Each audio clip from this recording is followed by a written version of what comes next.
귀한 고영교회 와서 또 말씀을 전하게 되어서 영광입니다.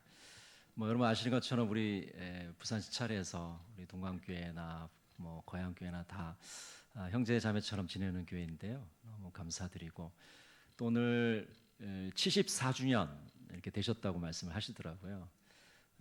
저희 동광교회도 마찬가지입니다. 74년 전에 이제 이북 피난민들이 세운 교회인데요.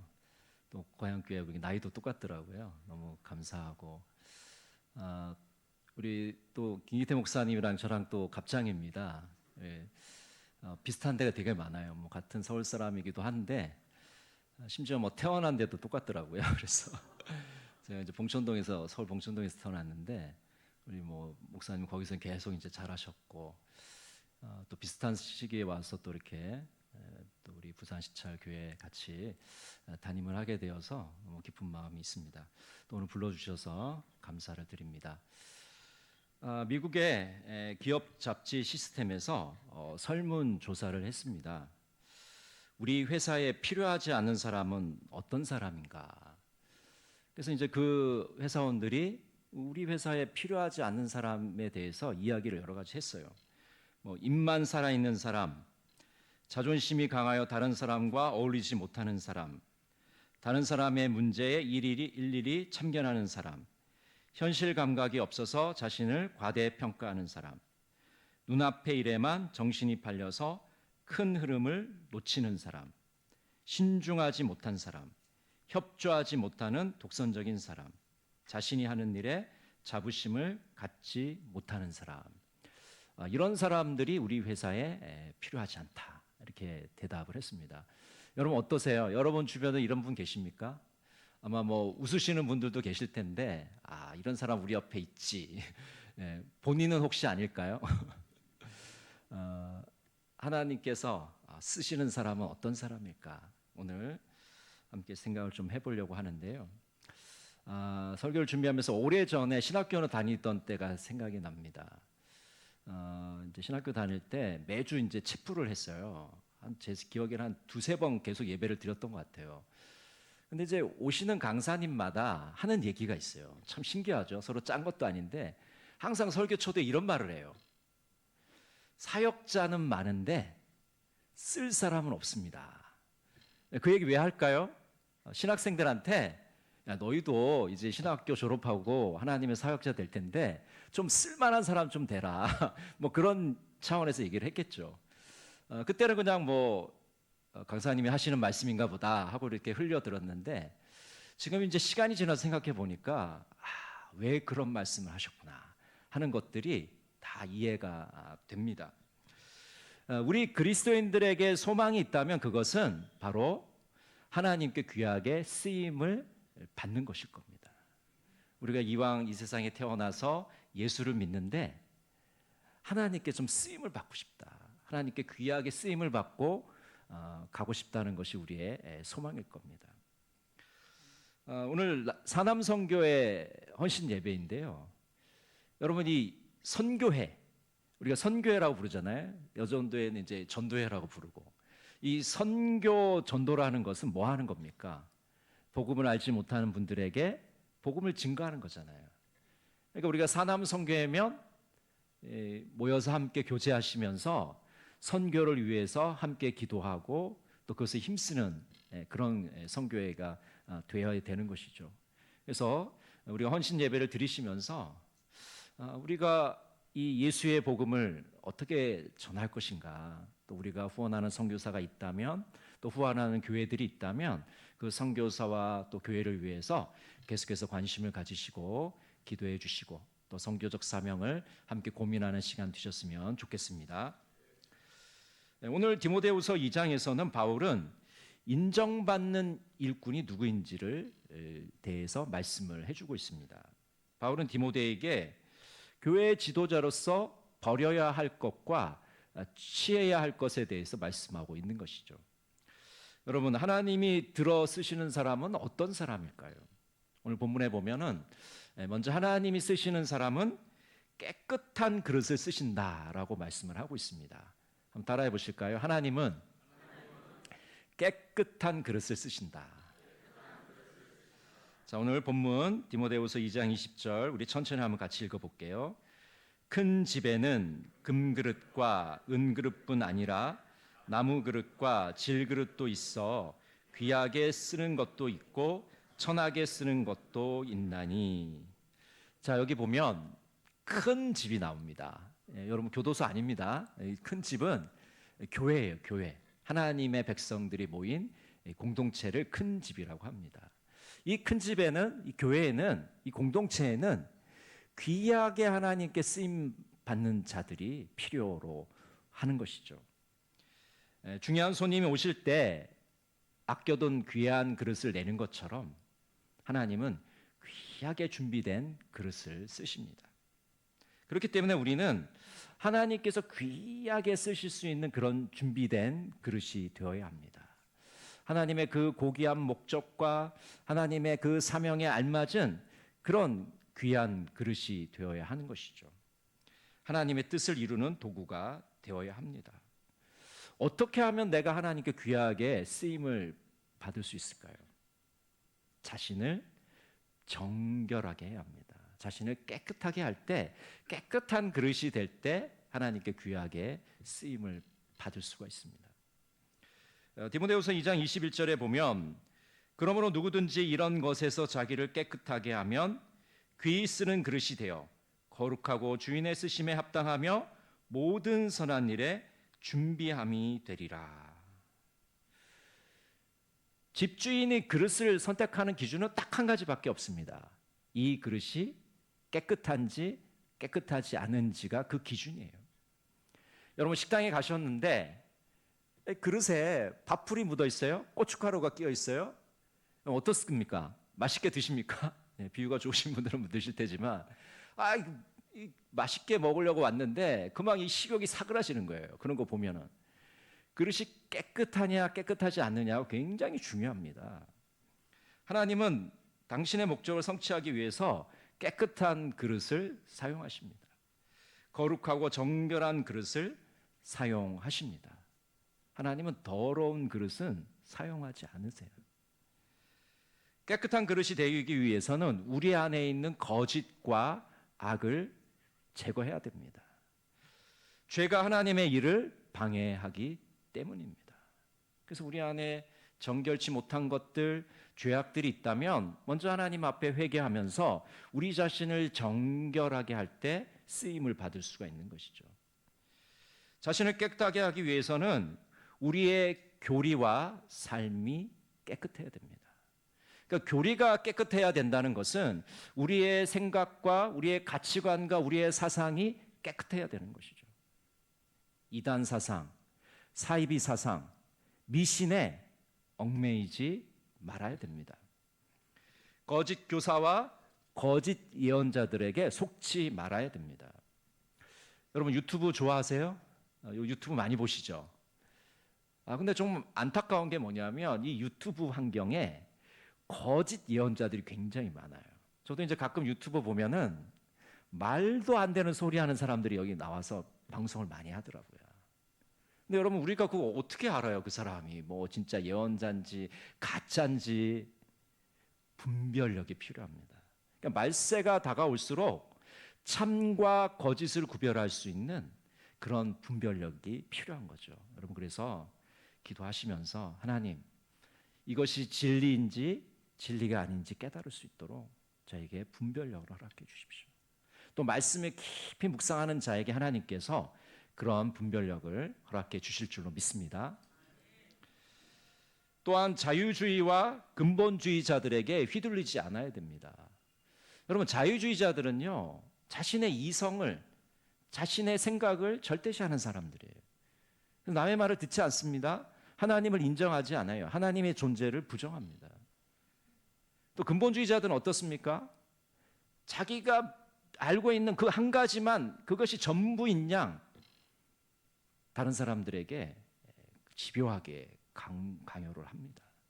이런 자유주의자들, 근본주의자들의 이 횡포에 우리가 휘둘리지 말아야 건강한 신앙생활을 할 수가 있는 것이죠. 또 이상한 성령운동에 빠지지 말아야 됩니다. 여러분 성령운동은 참 좋은 겁니다. 우리가 성령의 충만함을 받고 성령의 능력을 받아서 살아가야 됩니다. 저도 학생 때 참 기도원에 많이 갔어요. 그래서 어른들하고 정말 이 소나무 뿌리가 그냥 뽑아지도록 간절하게 기도도 하고, 또 이 서울에 가면 삼각산이라는 산이 있어요. 그러면 겨울에 거기 가서 포대기 쓰고 그 추운데 막 눈 내리는데 밤새도록 철야기도 하고, 네, 그랬어요. 성령 운동은 좋은 겁니다. 근데 문제는 뭐냐 하면 자신의 주관적 체험을 이 성경의 권위보다 더 앞세우면 잘못된 길로 빠지게 됩니다. 우리의 주관적 체험, 하나님을 체험한 것들이 항상 성경의 빛 안에서 조명을 받고 하나님 말씀의 검증을 받아야만 우리가 건강한 신앙생활을 할 수가 있는 것이죠. 기도원에 다니는 분들이 계실 겁니다. 여러분, 기도원에 가서 기도하고 하나님의 은총을 구하고 기도의 응답을 받으려 하는 거 나쁜 거 아니잖아요. 좋은 일입니다. 근데 가끔 기도원에 가보면 신원을 알 수 없는 강사들이 있어요. 설교자들이 있습니다. 그분이 무슨 출신인지도 모르겠고 그 설교 내용도 굉장히 성경과 멀어진 아주 동떨어진 이야기, 자기 이야기 하다가 가버립니다. 전혀 은혜가 안 돼요. 그래서 우리가 성령의 능력을 사모하고 성령 운동을 우리가 하면서도 이 거짓 예언자들, 거짓 선지자들에 대한 분별을 하면서 은혜를 받아야 되는 겁니다. 또한 우리의 삶이 깨끗해야 됩니다. 세속주의와 물질주의에 오염되지 않아야 됩니다. 여러분, 교회 생활하는 분들 중에도요, 이 세속주의에 오염된 사람들이 엄청 많습니다. 그래서 교회 와서 계속 돈 얘기만 해요. 여러분, 돈 얘기해야 되죠. 돈이 필요하니까. 근데 여러분, 이 하나님의 집은요, 돈으로만 움직이는 곳 아니에요. 이곳은 하나님의 은혜로 작동되는 곳입니다. 그래서 좀 돈이 좀 부족하고 돈이 좀 없어도 하나님이 하시면 일이 이루어진다니까요. 여러분, 고향교회도 74년 전에 우리 믿음의 선배들이 무슨 돈이 있었어요? 아무것도 없었잖아요. 그럼 빈손으로 이 교회 세운 거 아닙니까? 이렇게 아름다운 예배당 오늘 이렇게 리모델링도 하시고 얼마나. 저희 교회도 마찬가지예요. 저희 교회도 이 어르신들 말씀을 들어보니까 그 진역의 그 역사를 허물면서 그 벽돌, 역사의 그 벽돌을 주워 갖고 와가지고, 주워 갖고 온 거 아닙니다. 사 갖고 와가지고 그 벽돌 한 장 한 장을 다 그냥 뭐 인물도 했지만 교인들이 그 한 장 한 장 나르고 세우고, 또 그 옆에 공원에 그 흙을 팔려고 학생들이 그냥 맨손으로, 삽도 없어갖고 맨손으로 그걸 해갖고 손톱이 빠졌다, 그런 이야기도 하시더라고요. 그 고생을 하면서 교회 예배당을 세운 거예요. 헌신하시면서 그렇게 하신 것이죠. 돈이 없었지만은, 지금보다 더 먹고 살기 힘들었지만은 하나님의 역사에서 하신 겁니다. 세속의 가치관을 교회 갖고 와가지고 여기서 펼치면 안 되는 거죠. 예수님께서 우리의 삶의 중심에 있어야 됩니다. 우리의 삶에 예수 그리스도가 계실 때 우리의 모든 삶이 제자리를 찾게 됩니다. 또한 음란물과 부정한 영화와 건전하지 않는 책을 멀리해야 됩니다. 얼마 전에 지인께서 어떤 책을 저한테 선물을 주셨어요. 근데 뭐 이분이 어떤 분인지도 잘 모르겠어요. 뭐 책 소개도 되어 있지도 않고 내용도 너무 조잡하고. 여러분, 이왕 책을 읽을 거면은 좋은 책을 읽어야 됩니다. 양서를 읽어야 됩니다. 이게 좋은 책인지 나쁜 책인지도 분별할 수 있어야 돼요. 이제 한 신앙생활 10년 하고 20년 하고 한 30년 하면은 이게 내가 읽어서 좋은 책인지 아니면 이 책은 뭐 거들떠 보지도 말아야 되는 책인지가 답이 나와야 됩니다. 여러분, 좋은 책들 가까이 두시고, 얼마 전에 조사를 보니까 1년에 한국 사람 성인이 한 권도 안 읽는데요. 한 권도.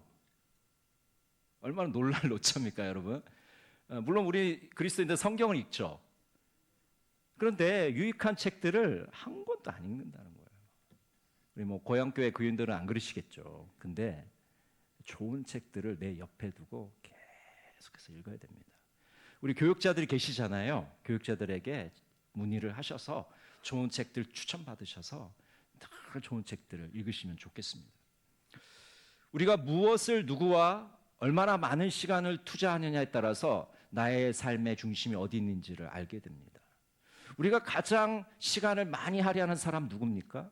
우리가 가장 시간을 많이 투자하는 일은 무엇입니까?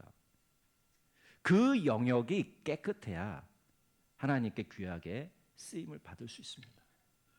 여러분, 우리가 이렇게 생각할 수 있잖아요. 일주일 동안 내 마음대로 살고 그냥 주일날 와서 예배 드리고 요 날만 좀 거룩하게 좀 잘 믿는 것처럼 하면 되지 않을까? 여러분, 그렇지 않아요. 정작 중요한 거는 월요일부터 토요일까지 내가 어떻게 살았느냐를 하나님이 보시거든요.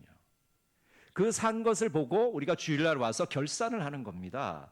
하나님 앞에 내놓는 거예요. 하나님, 제가 일주일 동안 이렇게 살았습니다. 근데 여러분, 일주일 동안 내 삶이 엉망인데 주일날 우리가 하나님 앞에 뭘 내놓겠어요?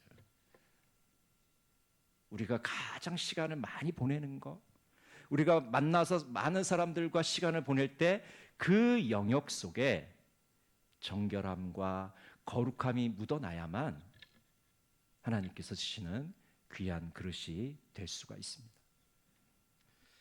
디모데후서 2장 20절 22절 우리 같이 한번 읽어볼까요? 또한 너는 청년의 정욕을 피하고 주를 깨끗한 마음으로 부르는 자들과 함께 의와 믿음과 사랑과 화평을 따르라. 너는 청년의 정욕을 피하라. 여러분, 이 말씀을 가지고 어떤 분은 그렇게 얘기하시더라고요. 목사님, 이거는 청년들한테 하는 말씀이니까 나하고 아무 상관이 없습니다. 여러분, 그렇습니까? 안 그렇잖아요. 여러분, 성경에 나오는 말씀 중에 나하고 상관없는 말씀 있나요? 아니에요. 청년만 정욕을 피하는 게 아니고 우리 모든 사람들이 정욕을 피해야 됩니다. 여기서 정욕이라는 것은 욕망입니다. 성적인 방종과 충동입니다. 미숙함입니다. 소심함입니다. 이기심과 완고함과 교만입니다. 이 정욕을 피해야만 하나님께서 쓰시는 깨끗한 그릇이 되는 것이에요. 영적인 위험을 피하고 영적인 유익을 우리는 추구해 나가야 됩니다. 여러분, 이렇게 우리 자신을 깨끗하게 하면 어떻게 될까요? 거룩한 그릇이 되어서 하나님의 쓰시기에 합당한 그릇이 되는 것입니다. 또한 모든 선한 일에 준비함이 됩니다. 우리 디모데후서 3장 17절 같이 한번 읽어볼까요? 이는 하나님의 사람으로 온전하게 하며 모든 선한 일을 행할 능력을 갖추게 하려 함이라.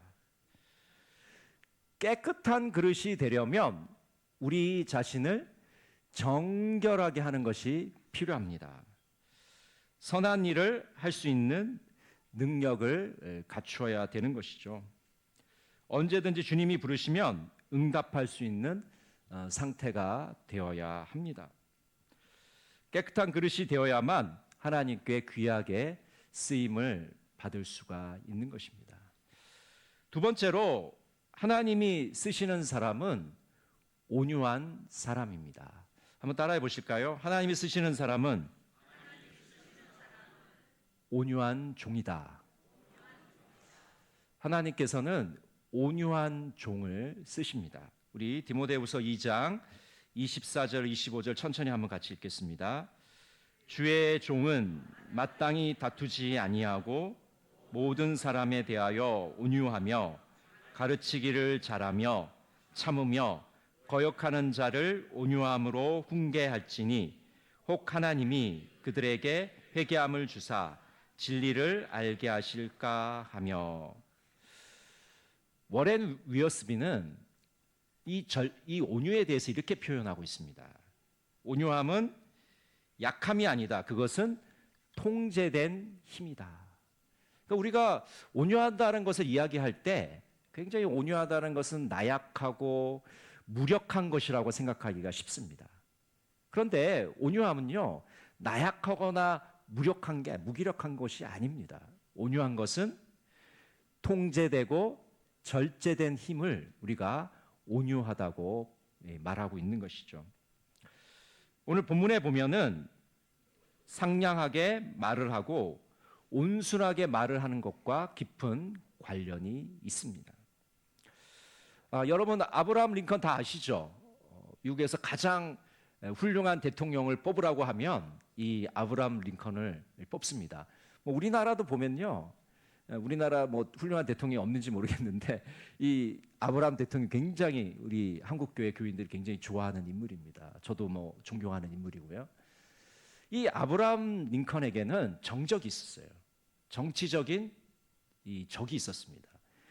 에드윈 스탠턴이라는 사람이 있었는데 이 스탠턴이라는 사람은 항상 링컨을 얕잡아보고 무시하고 항상 반대를 하는 그런 사람이었습니다.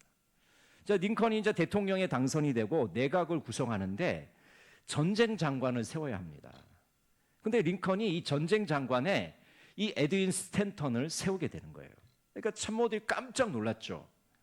아니, 이 링컨 대통령을 가장 싫어하고 반대하는 이 정적, 아니 어떻게 이 사람을 장관에 세울 수 있습니까? 대통령님 제거해 주십시오. 참모들이 다 들고 일어난 거예요. 근데 링컨이 이렇게 얘기합니다. 아이고, 나를 수백 번 무시한들 어떻습니까? 그 사람은 사명감이 투철한 사람이기 때문에 이 전쟁 장관에 아주 적합한 사람입니다. 그래도 이 참모들이 어떻게 정적을 세웁니까? 정적은 제거를 해야죠. 그렇게 얘기하니까 링컨이 웃으면서 참모들에게 그렇게 얘기해요. 나는 대적보다 친구가 되기를 바랍니다. 원합니다. 그러면서 그 스탠턴을 장관에 세우게 됩니다. 그리고 이제 나중에 이제 링컨이 암살을 당하게 되죠. 링컨이 암살당했던 소식을 듣고 이 스탠턴이 제일 먼저 가서 그 죽어 있는 링컨의 시신을 붙잡으면서 울면서 이렇게 얘기해요. 여기 미국에서 가장 위대한 사람이 누워 있다.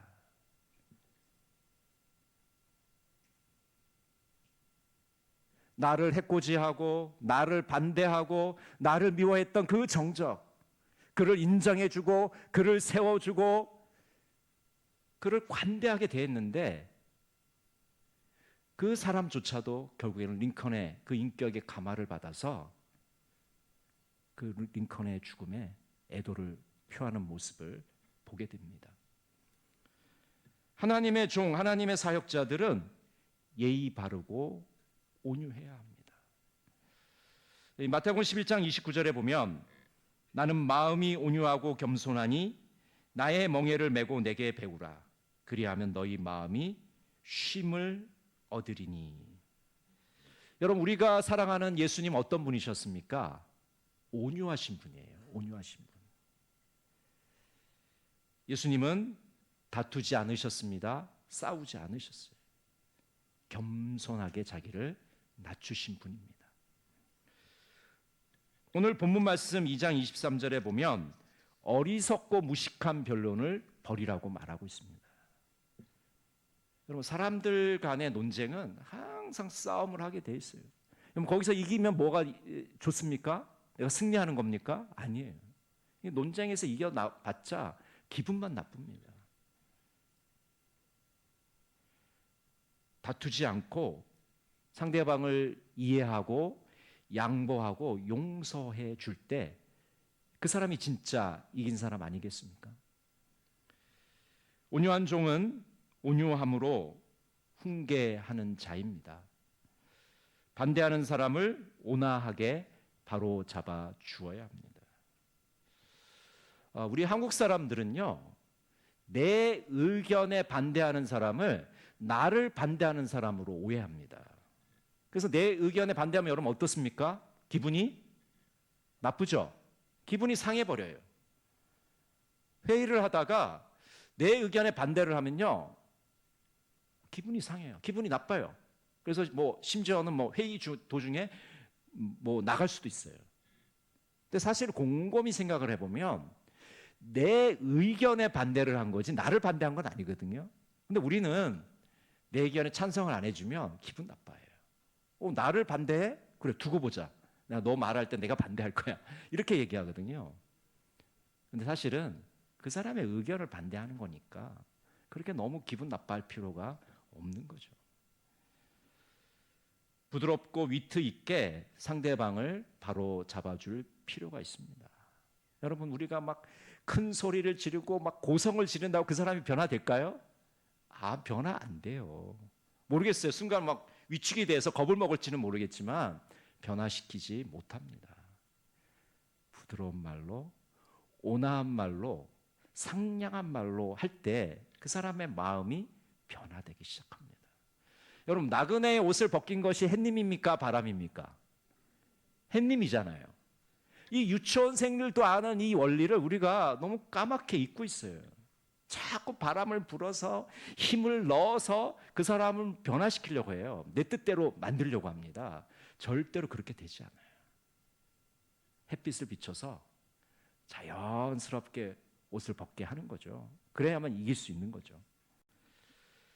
여러분, 온유한 종은 잘 참아야 됩니다. 웬만한 일에도 참을성이 있어야 돼요. 토마스 아켄피스가 이런 말을 했습니다. 다른 사람들을 당신이 원하는 모습으로 만들지 못한다고 화내지 말아라. 당신 자신조차 당신이 바라는 모습으로 만들 수 없기 때문이다.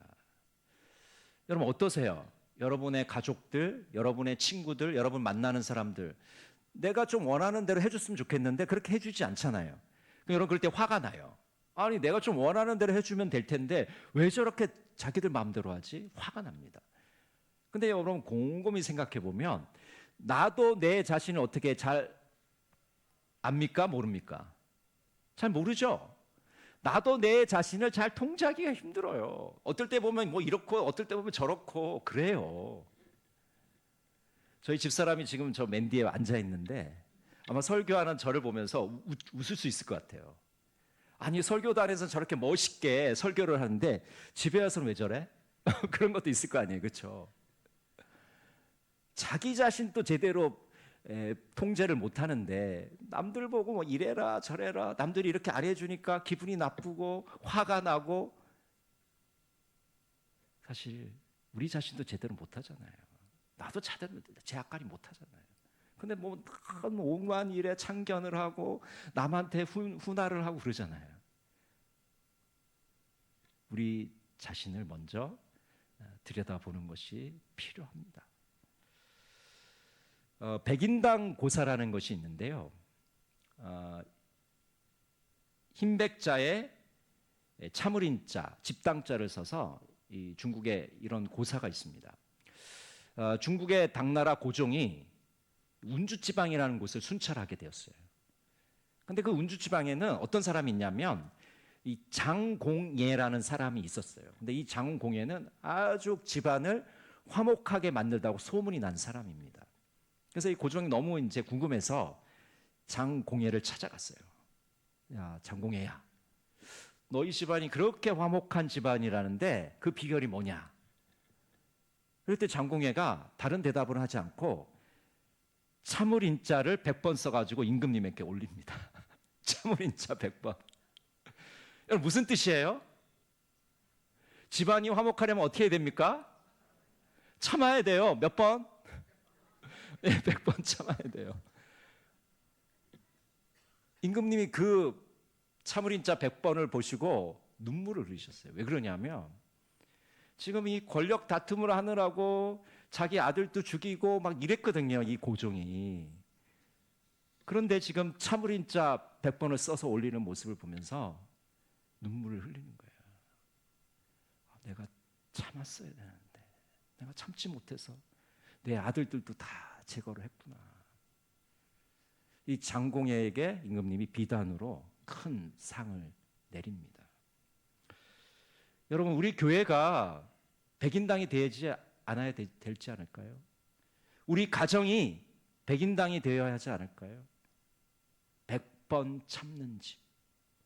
이 100번 참는 집이 우리 교회의 공동체가 되고 우리 가정이 되기를 간절히 바랍니다. 교인들과 함께 함안에 있는 손양원 목사님 기념관을 다녀왔습니다. 그 기념관에 이런 글귀가 써 있었습니다. 첫째도 순교요, 둘째도 순교요, 셋째도 순교입니다. 순교를 각오하십시오. 때가 왔으니 잘 살려고 노력 말고 잘 죽기를 원하십시오. 순교자 손양원 목사님의 기념관에 써 있는 손양원 목사님의 글입니다. 여러분, 순교라는 것이 뭡니까? 예수를 위해서 우리가 죽는 거잖아요. 근데 여러분, 죽는 순교도 있지만 살아있는 순교도 있는 거예요. 우리의 삶을 통해서, 일상의 삶을 통해서 순교적 정신으로 살아가는 삶도 있다는 거죠. 주님의 뜻을 발견하고 그 때로 살려고 몸부림을 치는 겁니다. 월요일부터 토요일까지 정말 하나님의 뜻을 발견하고 그 뜻대로 살려고 노력하는 것이 바로 살아있는 순교인 것이죠. 우리가 잘 살기 위해서는 잘 죽어야 됩니다. 잘 죽기 위해서는 잘 살아야 됩니다. 오늘 하나님께서는 어떤 그릇을 쓰십니까? 깨끗한 그릇을 쓰십니다. 온유한 그릇을 쓰십니다. 깨끗한 그릇이 되어, 온유한 그릇이 되어 하나님께 귀하게 쓰임 받으시는 우리 사남성교회와 모든 성도들 되시기를 간절히 바랍니다. 기도하겠습니다. 사랑의 하나님, 하나님의 집에서 귀하게 쓰임 받는 그릇이 되기를 원합니다. 우리 자신을 깨끗하게 하고 온유한 종이 되게 하여 주시옵소서. 예수님의 이름으로 기도드립니다. 아멘.